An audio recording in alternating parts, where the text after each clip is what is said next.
up the volume, pump up the volume, pump up the volume, dance, dance. In the history of pop, there are extraordinary golden decades. Moments when the music is radical, creative and truly transformative. But while we constantly return to the 1950s, 60s and 70s, is it possible we're forgetting one of the most inventive decades of them all? Welcome to the 1980s. Poetry. 80s music is often dismissed as a joke. All drum machines and big hair. But the 80s was a revolutionary time when so much of modern music first appeared. What's up? Tell them where you're from. Straight out of Compton. The decade launched genres like rap, hip-hop and modern dance music that now dominate. Electronica that still sounds like the future. And guitar-driven indie that sowed the seeds of grunge and Britpop. The 80s is modern pop's year zero. The 80s was just incredible. It was as if the entire world was open to me. Innovation and that level of creativity was just like steaming out of every orifice of Britain at the time. You'd hear something and think, oh, that's Bananarama, that's Culture Club, that's Duran Duran, and everyone looked their own way as well. There was some creative whirlwind that was just interconnecting like minds. There was a joy in music in the 80s. Over the next hour, I'm going to try to convince you that the 80s is the most influential decade in the history of pop.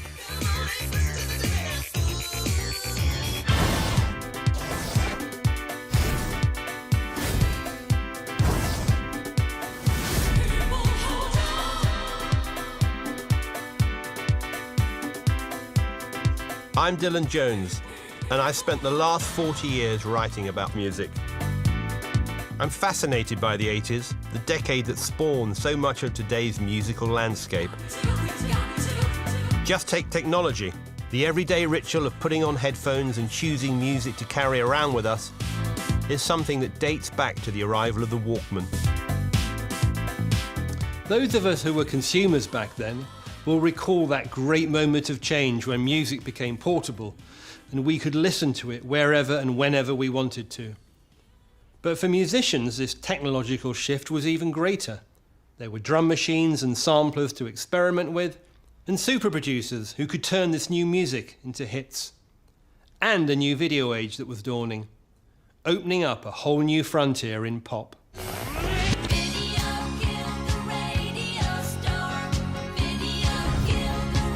There's one date in the story of 80s pop that's more significant than any other. The 1st of August 1981, when American cable channel MTV launched, with Video Killed the Radio Star. 80s was really just like all this new technology, all this creativeness, MTV, all these things. It was just this giant shift. Everything about MTV was revolutionary. Even the playful postmodern collage of its branding. Pop was no longer just heard on the radio or sprinkled through TV schedules. For those who could receive it, music was something to be watched for up to 24 hours a day. There are no programs to speak of on MTV, no shows with beginning, middle, and ends. It's just this never-ending barrage of music.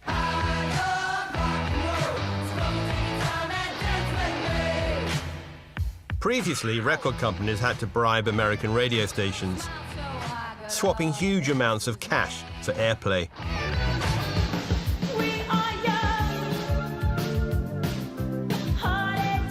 And now that money was flowing into music videos. MTV gave pop a form, any form it liked actually, manifesting itself right before our eyes. It paid for Hollywood directors to create mini blockbusters, as John Landis did for Michael Jackson, as well as hiring stylists to revamp the hoary old sounds of the 70s.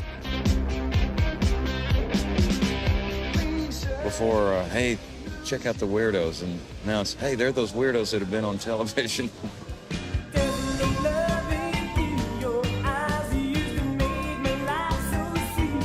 The video age gave visually savvy artists like Culture Club the opportunity to tease their sexual ambivalence, also seen in the videos of Eurythmics.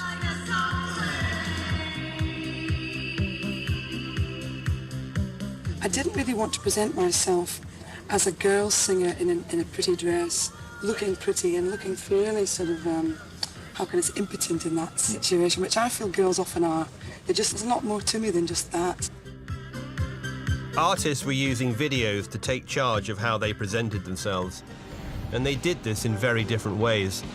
There were the proto-goth videos of Susie and the Banshees, the Mount Rushmore-like widescreen landscapes of U2,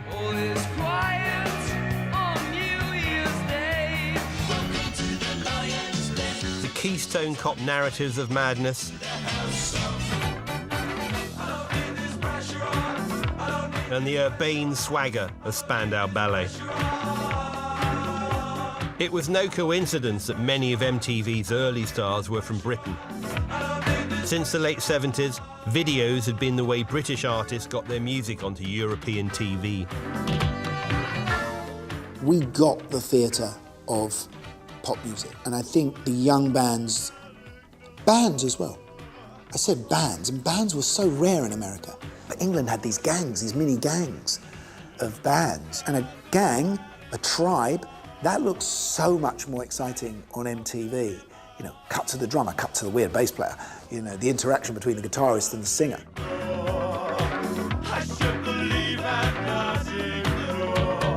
With MTV, British groups had a direct line to a global audience. A great opportunity for a free-spirited gang like Bananarama.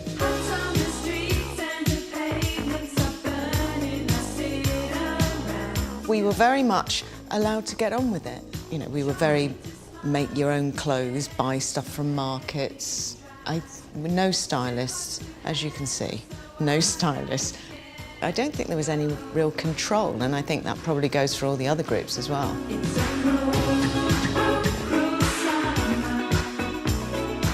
Everybody that we went to clubs with seemed to be forming a band and making music, Sade, Culture Club, Spandau Ballet.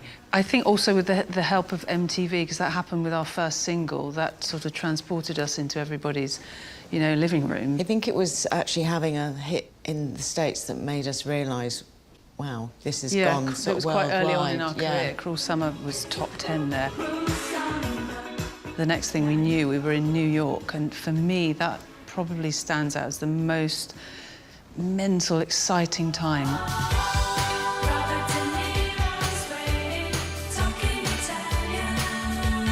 Bananarama grew up in the punk era and were purposefully self-sufficient, co-writing their own hits and taking full control over their career.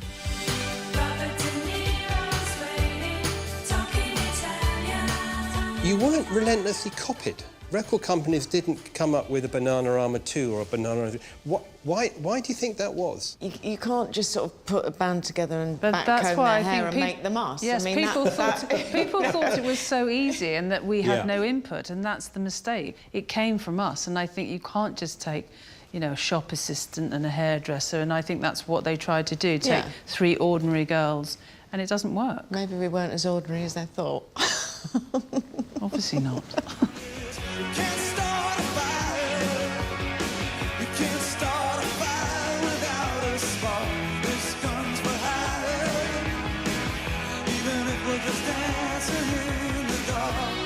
By 1984, MTV was in nearly every American home.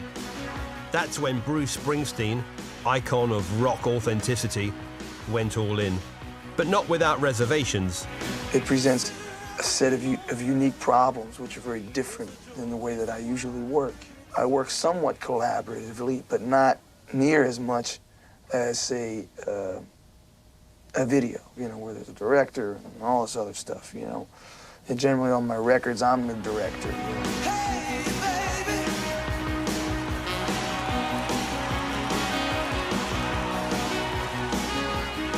The 80s gave us the beginning of the great visualizations, you know, MTV and the Duran Durans, so the great videos.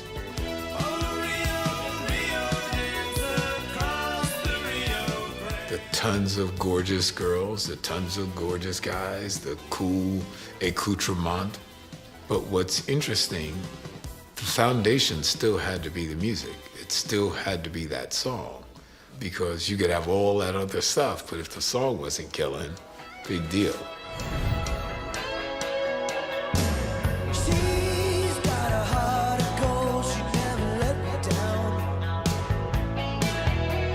Producers were becoming even more influential and more than happy to be rebranded as sonic pioneers. Bob Clearmountain meticulously crafted Bryan Adams records.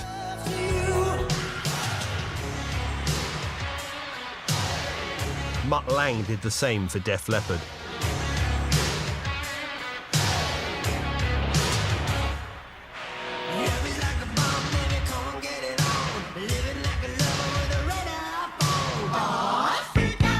But few super producers were as significant as Nile Rodgers.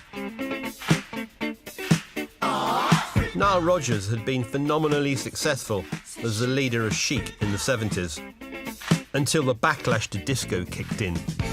Chic had 2 #1 pop singles. That's pretty big for any artist, but it's huge for a dance artist, and it's massive for a black dance artist. But after '79, and they had the Disco Sucks movement, we never even had a top 10 single after that. And then, thank God, 1982, I meet David Bowie. While the disco era was over, club culture was in the ascendancy.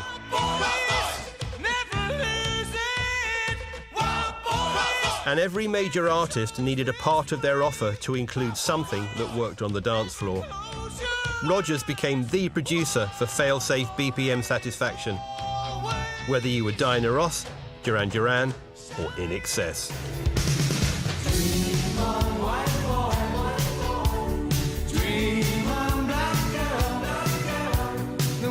Yeah, Nile Rodgers is somebody I know a lot of producers aspire to be. He was a game changer then, and he continues to change and morph and be part of the nucleus of music today. When Madonna asked Nile Rodgers to produce her second album, he knew who to call, and it wasn't Ghostbusters. She said to me, "If you don't love every one of these songs, you can't work with me." My response was, "One thing I can promise you is by the time we finish them, I will." She says, "Well, what do you mean by that?" I said, "Well, can you let me have Chic play these songs? Because right now, anybody can do them."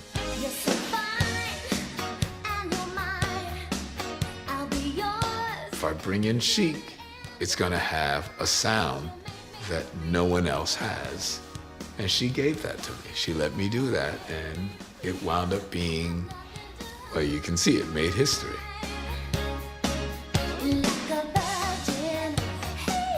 With Like a Virgin, Madonna went from pop star to superstar.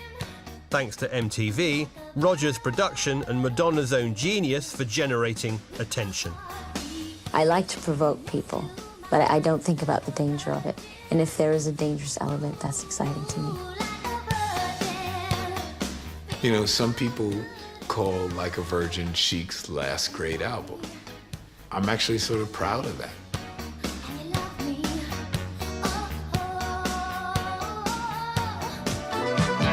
In the UK, another producer was working out his own brand of dance music. When ABC wanted to approximate the modern club sound, they turned to Trevor Horn. If I were to say to you, can you keep the secret? He took the band's music apart and put it back together with machine precision. ABC had spent a lot of their university time at a disco, particularly like Nile Rodgers records, I think, you know, Chic.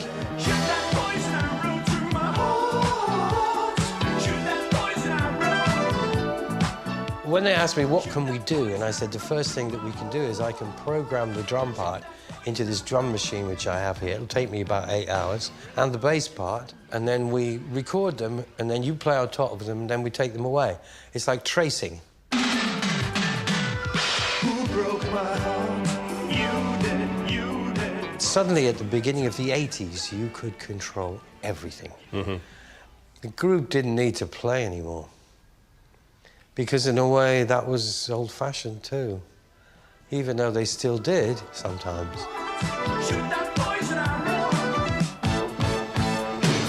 All the technology, the new samplers, the effects that they had, you could not have made that music 3 years earlier. It's just such a marked difference. There's very few times in music where an era came along where you're like, that sounds nothing like the period before it.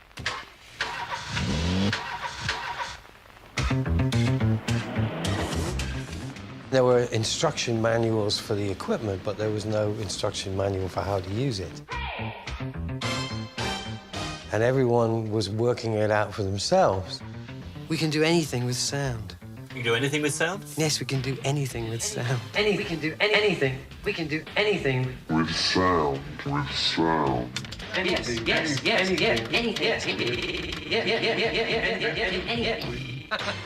Horn was using the latest technology to change the way records were recorded and produced.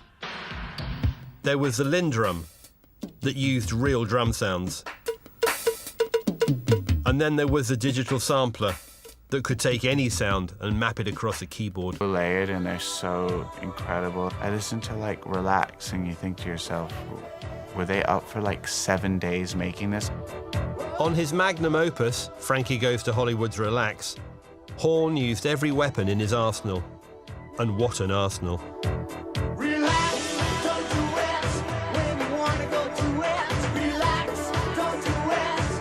What did it mean as a work of art to you? I guess that's the first time we really went all the way. Yeah. If you know what I mean. I just didn't think Relax would be a hit unless we could do something really interesting with it. I had a Linn drum machine, and I had that drum rhythm, duck, duck, da duck, duck, duck, duck, duck, duck, duck, duck, duck.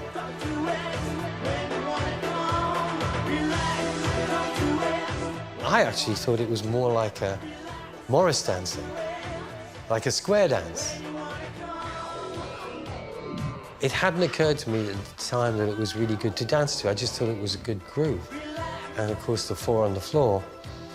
It was the first time I ever heard anybody do 16s on the kick drum. You know, do-do-do-do-do-do, the way it goes do-do-do-do-do-do-do-do-do-do-do-do-do-do-do-do-do. And nowadays, you know, that's they call it the drop. The big wind up and then the drop. And, you know, most of the DJ shows are quite formulaic now. If you see them, there's massive screens, and then you know the drop's coming. Bang! Relax got a few drops in it. I suppose you could say Relax was a bit like a perfect storm. The audio revolution didn't end in the recording studio. The launch of the compact disc in 1982 meant that pristine digital sound was available in your own home. And the impact of other technologies was even more profound. 1, 2, 3, sleep. The cassette and the Walkman made music portable. I had a yellow Sony Sports Walkman. It was so cool for some reason. It felt so cool. There's now something you can actually have as a soundtrack to your walking. Get in the lift, like go down and start to walk, and you hear like the first bars of Welcome to the Jungle. Like you never forget things like that. And as you're walking past a shop window front with a bunch of TVs in the window, there are all your favourite pop stars being pumped into that shop via MTV.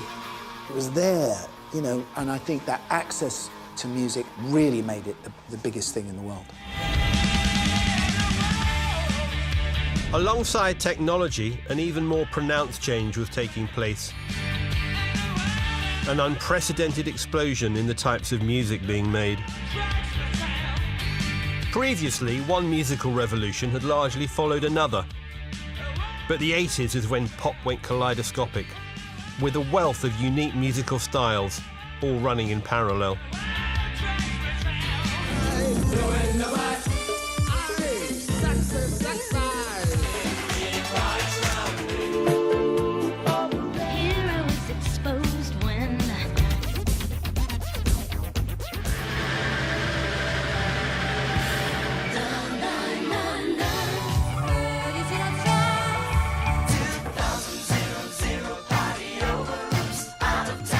Changed from the 70s to the 80s was the, how can I put it, the industrialization of music. American radio stations would talk about, yeah, segments. And suddenly everything would be snipped up into little bits and categorized. You had hair metal, thrash metal, industrial metal. Bands and producers and record labels would then start seeking people that would fit. You know, bands would be very specific about, you know, wanted, you know, singer for new band, influencers, Guns N' Roses, blah, blah, blah, blah. Must be 6 foot tall, very skinny with big bollocks, you know what I mean? And you know, we're all sort of like 5'6", brown-haired, brown-eyed Englishmen, you know, we're going, well, what chance? Around each genre was a particular subculture, a self-selecting tribe. The world of alternative indie offered a safe space for those who perhaps justifiably felt alienated from the moneyed excesses of mainstream pop. A big part of it was a reaction against what was being played on the radio, what we saw on TV, and what the music papers were becoming. I was obviously that age, you're still looking for your identity.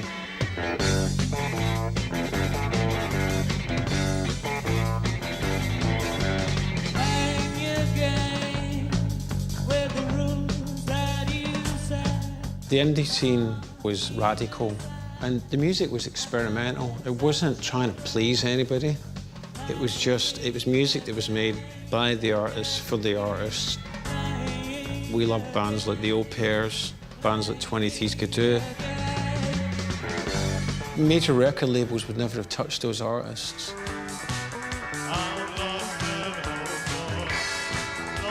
'80s indie was a constellation of individual scenes. This is Postcard Publishing. Scotland had a tradition of glorious indie pop. This is Orange Juice fan mail. Following the lead of Alan Horn's Postcard Records, that launched the career of Orange Juice.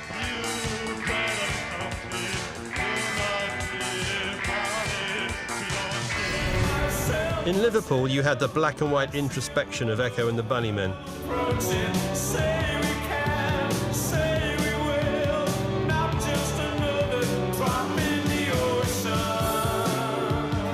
Manchester was probably the global capital of indie, with the Smiths, whose guitarist Johnny Marr pretty much invented the archetypal indie sound.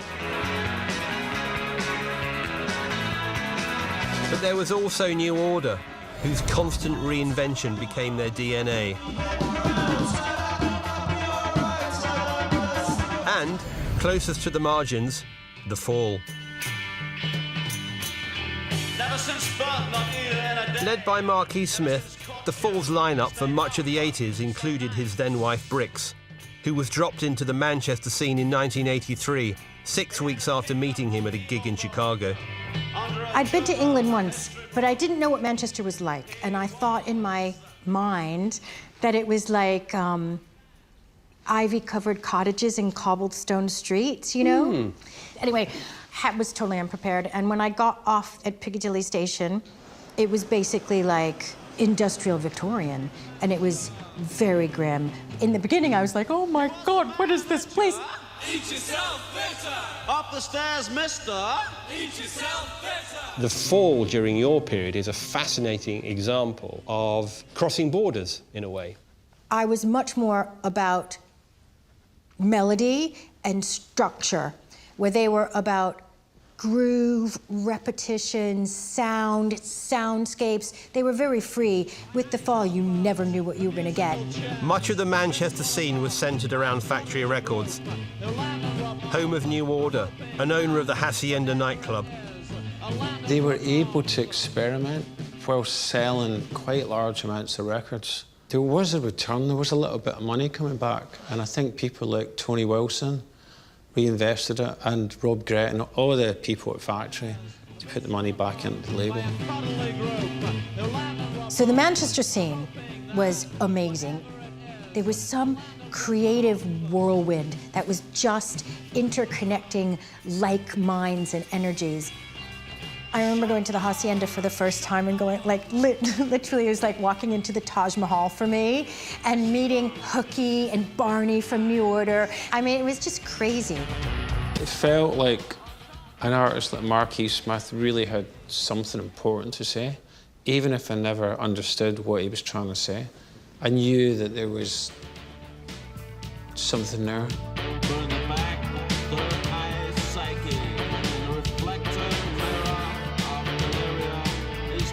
This is someone who did not know how to play an instrument, I mean, at all. But yet, he could convey to us, he goes, no. I mean, I'm not exaggerating. This is how he did, like that. And we would interpret what he wanted, and that's how The Fall worked. But you know, when you're in The Fall, you can do anything.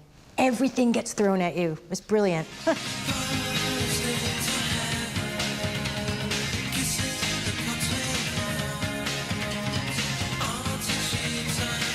The 1980s indie scene was more than a golden age. It bred a generation of disciples who took its uncompromising messages to heart.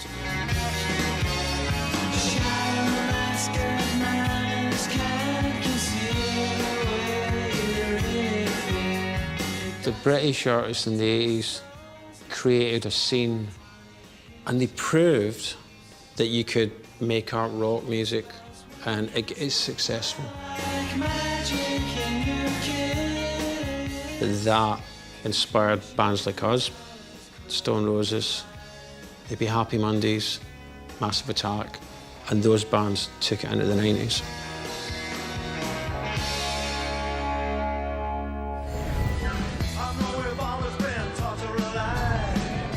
The 80s was also a decade of fierce political division. And out of the turmoil came fantastic records, directed at a government perceived as acting as though they existed in isolation.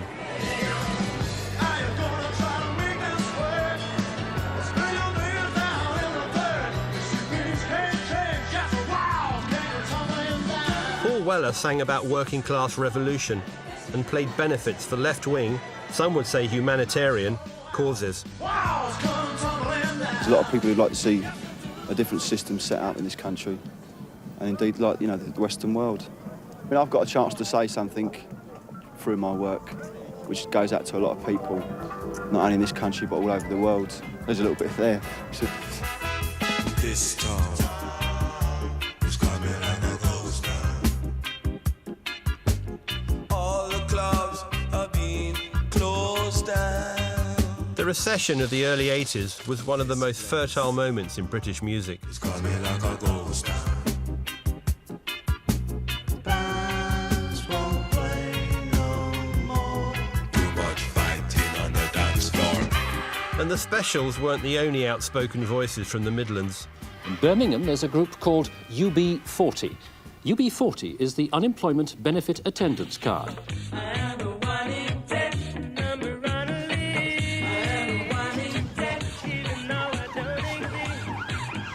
Babylon.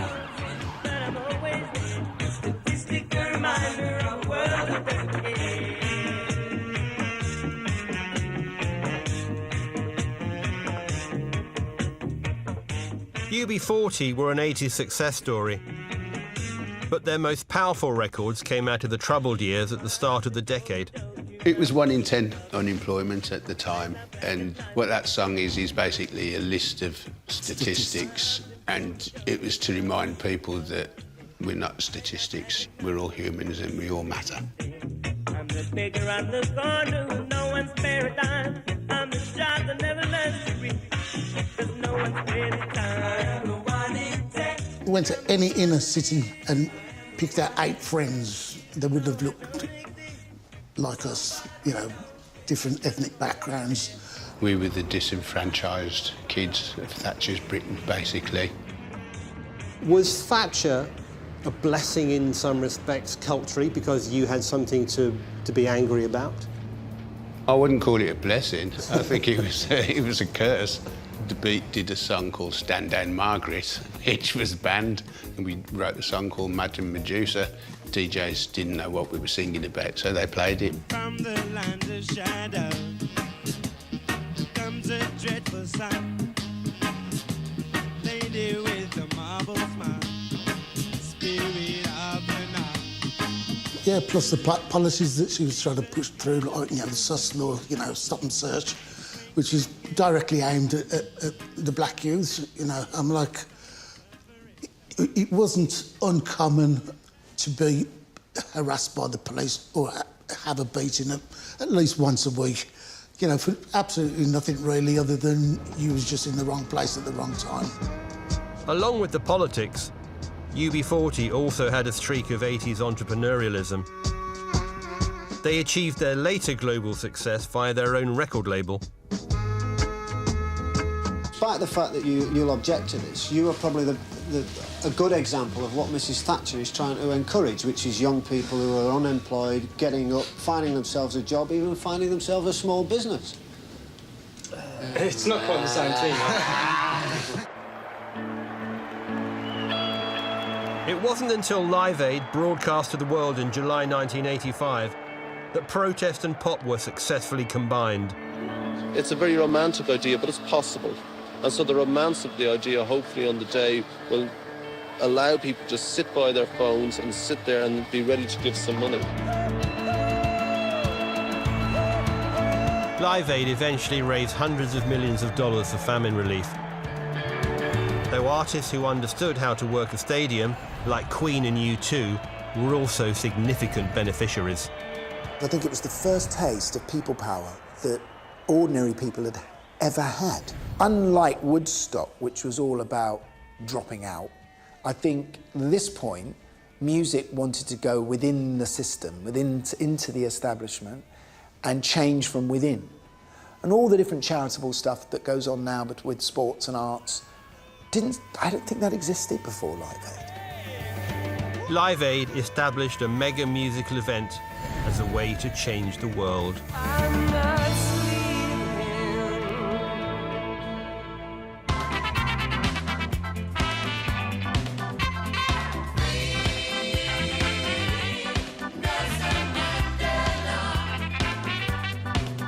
The seeds for another huge concert, 1988's Nelson Mandela 70th birthday tribute, had been sown 4 years earlier with Jerry Dammer's peerless political pop record.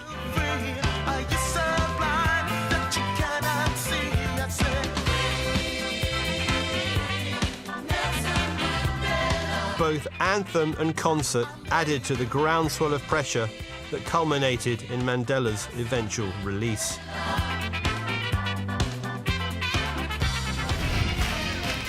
For many people in the 80s, being political wasn't a choice. Your very identity could be a battleground.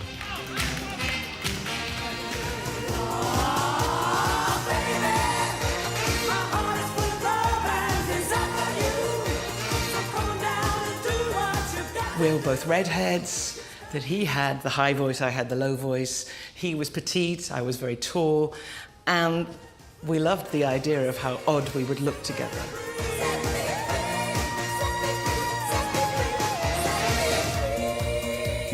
Wherever we went, people either wanted to sleep with Jimmy or to beat his brains in. The homophobia was rife. The pop arena became an important platform for many gay artists, whether they went public with their sexuality or not. But few were as out as Jimmy Somerville, who made his name in 1984 with Bronski Beat's Small Town Boy.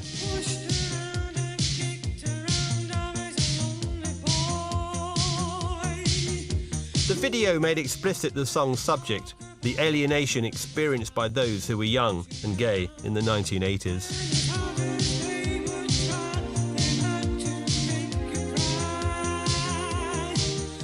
In the 80s, you've got to remember there was things like they'd have the first gay kiss on EastEnders, and the Sun would put in front of the page news headline, EastBenders. That was the climate. It was something to be mocked. Yeah. And a lot of gay artists didn't come out till later. Boy George was always very coy, never gave a straight yes or no.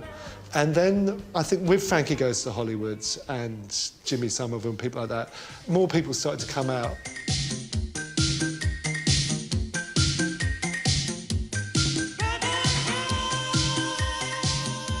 Fighting for gay rights was incredibly important, especially at a time where you had the AIDS epidemic. Friends of ours were starting to die. It was terrifying.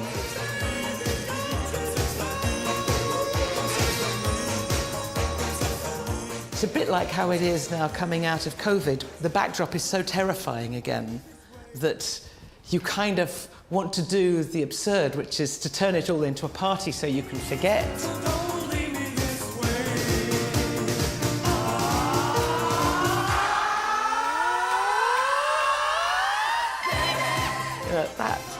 I hope that hasn't broken your sound.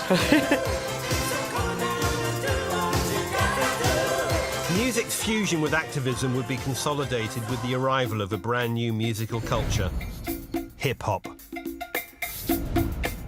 Like a lot of other 80s music, hip-hop was powered by producers, reliant on technology and driven by a mission to change society. Journalism, in essence, in a completely new form. The first record to find a mainstream audience was Rapper's Delight by the Sugar Hill Gang, a top 10 novelty hit the week the 80s began. Okay, everybody go hotel, motel, Holiday Inn. You say if your girl starts acting up. How important was the impact of American hip-hop? Hip-hop gave us a voice. It changed the game. Hip-hop,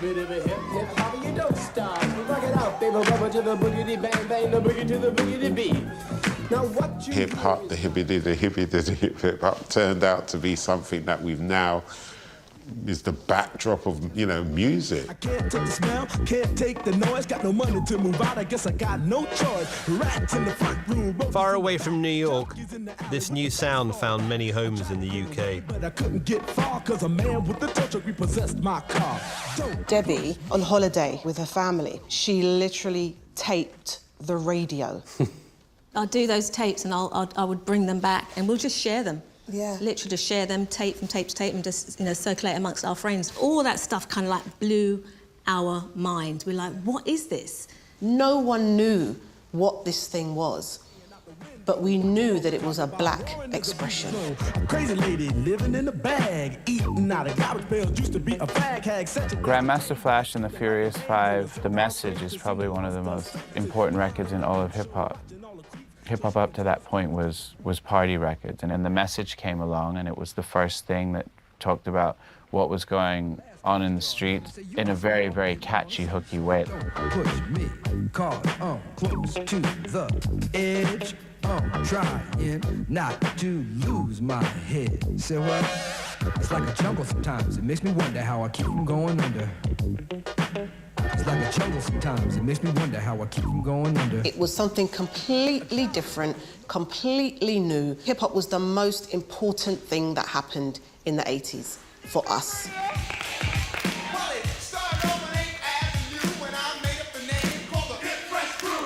As the decade progressed, hip-hop's musical palette became ever more sophisticated.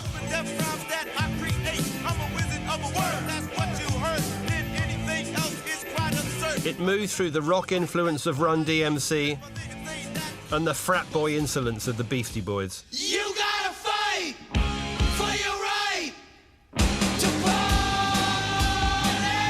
What's up? Tell them where you're from. Straight out of Compton. A brother with his finger on the trigger. But once I take out, my rep gets bigger. I'm the ruthless. To become a dominant style of music by the time it reached gangster rap and the sonic collage of Public Enemy. Make everybody see. In order to fight the powers that be.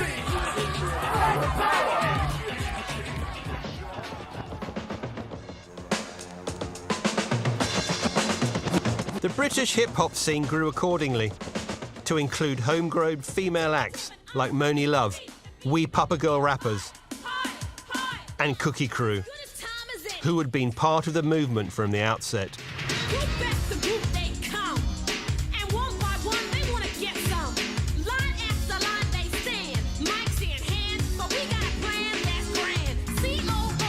We were told that there were other people who were into this who were in Covent Garden. And this was very early 80s. You know, other breakers, graffiti artists. That was where we started to join the whole movement of British hip-hop. What do you think is happening to the rap scene in London at the moment? It's getting bigger. Yeah, it's all definitely over. getting big. Tell me, what's it like being fly girls, home girls It's in just the rap great. scene? It's all right, man. Nothing could be better. It's like, we don't really think about that, actually. You either can rap or you can't, doesn't matter. We're Cookie Crew on the mic, and we're making most noise. We get the better of the girls, and that goes for the boys. We like a place to jam, and we can rock all night. We never rattle when we battle on the stage. At that time, Cookie Crew were one of very few female collectives or groups that was doing what they were doing. We got a beatbox and a DJ, you can bet the old girl. We wanted to make sure that we portrayed ourselves in a very positive light because we saw ourselves as role models. Everything was about gaining respect and keeping that respect. So everything we did in rap was about being like the guys. On its way, yes, you could only dream about this. Can't have rhymes and style so crisp. I'm sick you, you should know me by now. If you don't like this, you're a pig and you're a sow. If you could rock, God bless you with a mic. But you're for the crap, always wrong and never right. I'm talking to you right now, and today, if you don't like the beat, stop your feet and let's dance. You know, going to do Top of the Pops in the 80s was crazy because I think people came out of their rooms to watch us because we were seen as the thing that was different. With a flick of the wrist, you put the record and pull, and let the beat knock you out like a raging bull. Cause yes, be greater, so I'll see you later. Cause like Tom Brown, he's funny for Jamaica. For me to see it now, I look at it and I just think this scene came from tape cassettes. Kids sitting around listening to a taped cassette of American radio. So dance!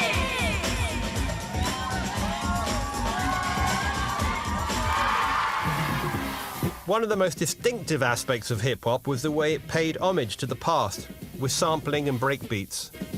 A pick-and-mix approach that was a critical aspect of 1980s culture. Fashion shows in London in the early 80s had DJs mixing Queen and Kraftwerk, Dvorak and George Clinton. They were taking their cue from the Blitz, the club where so much of the decade's style and attitude was born. It was the bravery of young kids to look as outrageous as we did, you know, the Blitz kids, as they got called. It was definitely a feeling of, it's our turn now, and we better do something about it that is extraordinary.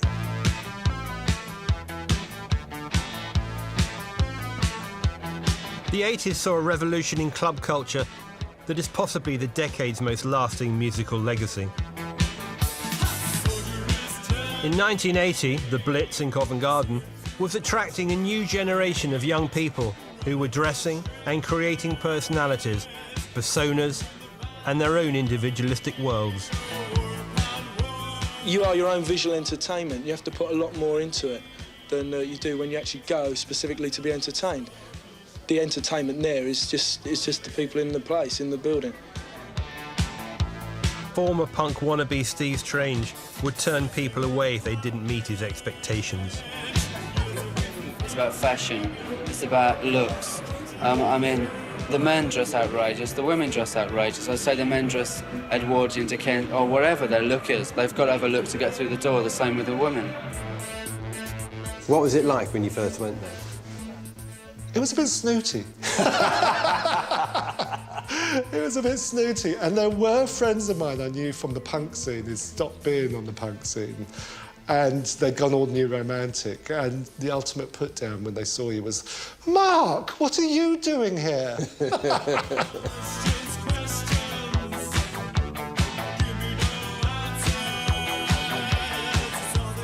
I remember you saying that you were determined to be the band of that moment. Yeah, always. You know, everyone was very competitive in the Blitz. You know, there was not much solidarity there. You know, I remember Boy George saying, I can sing better than your singer. and we'll form a band then, you know. And, you know, we went up and played in Birmingham, and this nice band called Duran Duran asked if they could support us. We said, of course not. But nobody supported us. We didn't believe in that, you know. We were the only people on the stage, you know. We wanted to be the only ones that anyone would talk about after they left. I think that bands at that time weren't going to sing about love so much. They were setting themselves on a sort of aspirational landscape that was outside normal reality. But it was definitely the culture that created us and Duran Duran and Culture Club, and bands that took street theatre seriously. The Blitz Kids took their sound onto MTV and into stadiums, and as the decade tick-tocked to its halfway point, everybody went global. Once Live Aid happened, I think all these bands we loved suddenly thought, oh my God, we're going to miss the boat. And they went really commercial, and we went off them. But after Live Aid, I think music got a bit boring. There's almost a little bit of a void, waiting for something to come along, and that turned out to be Acid House.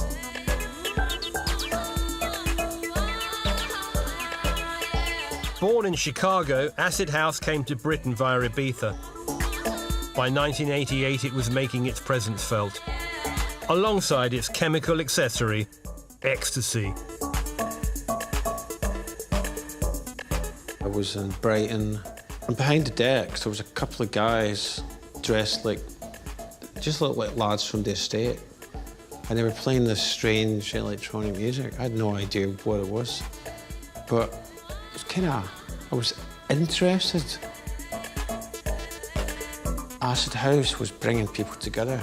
People were taking ecstasy, and you bump into like a bloke in the club, and you'd look up, and he'd be 6'3", like kind of football hooligan guy, and he'd just go, "Oh, sorry, mate, you all right?" And I'd go, "Yeah.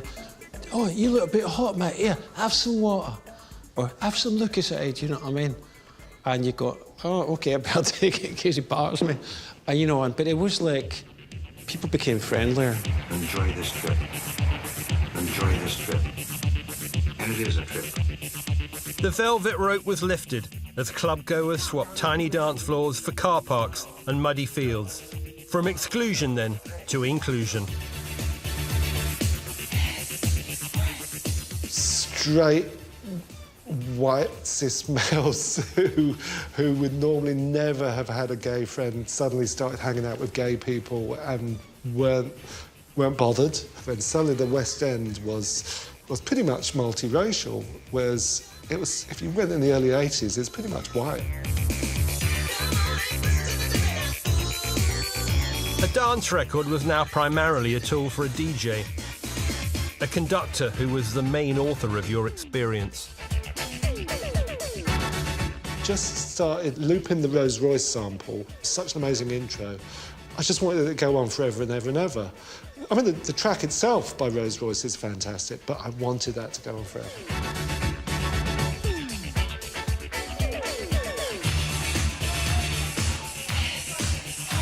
The main thing that influenced me was hip-hop, and the way hip-hop producers would elongate a break beat. I wanted to do that with a disco beat, which was Rolls Royce.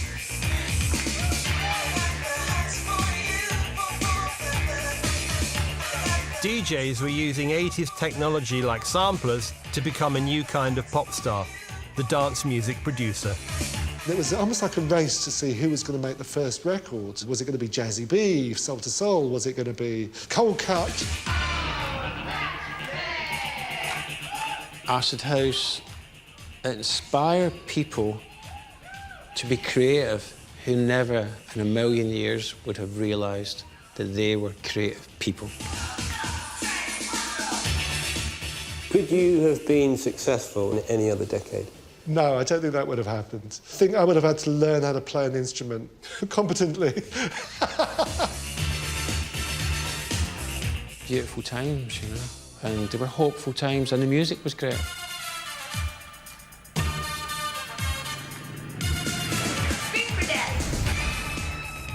Wouldn't that be fair? Acid House wasn't the only revolution taking place on British dance floors. Far from it. the size of that KX5. Jazzy B came to fame as the presiding genius in Soul II Soul. This is 1987, 88. One of the few global black superstars from the UK.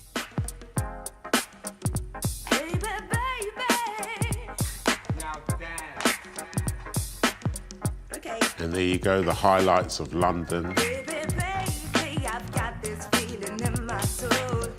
And this lady here, Rose Windross, she was like a tornado when the night would start. Again, a lady with a lot of power.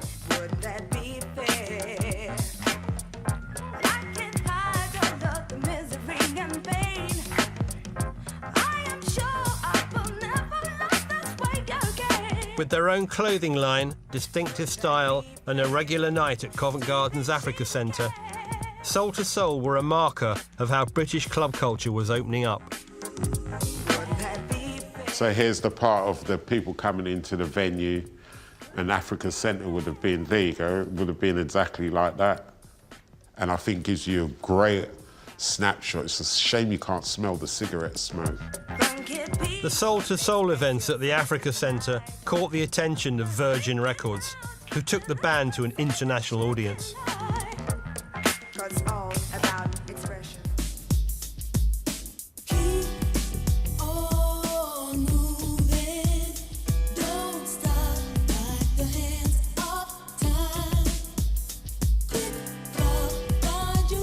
Soul II Soul mixed Jamaican sound system culture, underground soul, hip-hop beats and the spirit of the times to create a new, modern British sound. We were an inclusive sound. The influences were so varied, I guess. We were very blessed to be living in London at that particular time.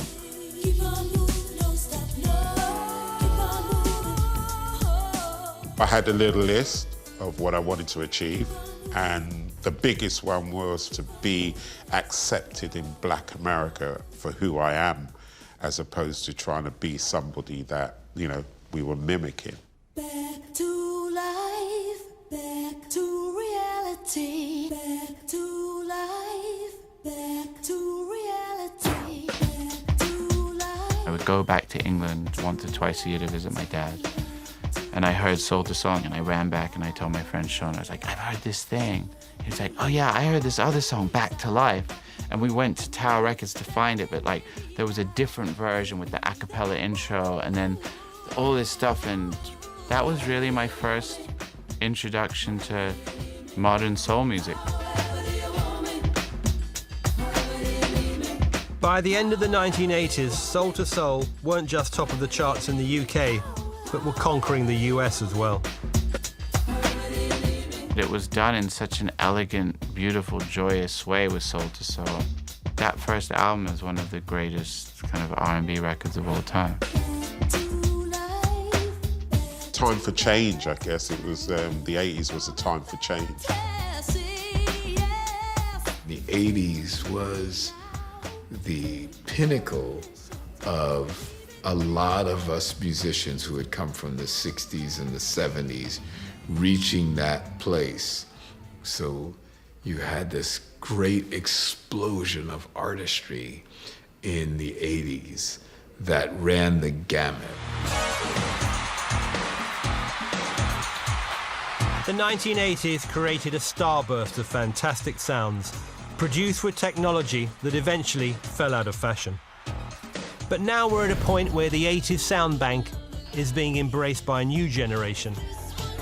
Whether it is Dua Lipa,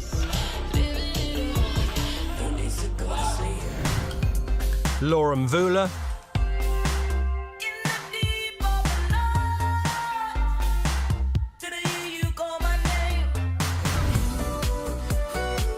or Ed Sheeran referencing Bronski Beat.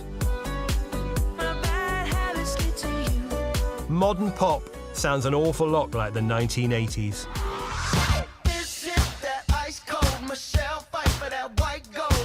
Uptown Funk really started as a jam, but it didn't really have a personality until we put that 80s clap on it, some of those sounds, and that suddenly made it feel really electric.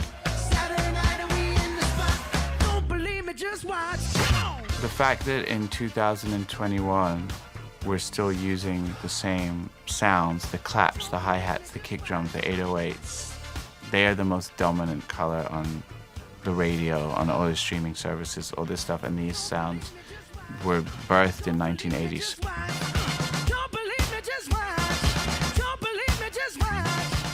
Essentially, the 80s was all about innovation.